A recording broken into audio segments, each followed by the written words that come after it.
ગુજરાતના વિવિધ શહેરોનું તાપમાન છેલ્લા 2 દિવસમાં ગગડ્યું છે અને સવાર સાંજ ઠંડા પવનો ફૂંકાવાને કારણે બેવડી ઋતુનો અનુભવ થઈ રહ્યો છે.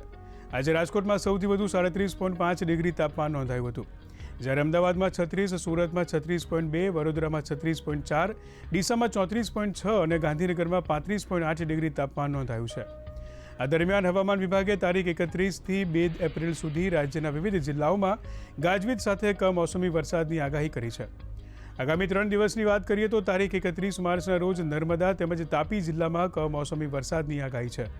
તો 1 એપ્રિલના રોજ છોટાઉદેપુર, નર્મદા, નવસારી, વલસાડ અને તાપી, દમણ, અમરેલી તથા ભાવનગરમાં કમોસમી વરસાદની આગાહી કરવામાં આવી છે. તારીખ 2 એપ્રિલના રોજ સાબરકાંઠા, અરવલ્લી, ખેડા, આણંદ, પંચમહાલ, દાહોદ, મહીસાગર, વડોદરા, નર્મદા સહિત દક્ષિણ ગુજરાત અને દાદરા નગર હવેલી તેમજ ગીર સોમનાથ, બોટાદ, અમરેલીમાં કમોસમી વરસાદની શક્યતા છે. જ્યારે દેશમાં 2 દિવસ દરમિયાન ઉત્તર પશ્ચિમ અને તેની આસપાસના મધ્ય ભારતમાં મહત્તમ તાપમાનમાં 2 થી 5 ડિગ્રી સેલ્સિયસનો ઘટાડો થવાની સંભાવના છે. તેમજ આવતીકાલ સુધી આંતરિક ઓડિશામાં હીટવેવની સ્થિતિ યથાવત રહેવાની સંભાવના છે.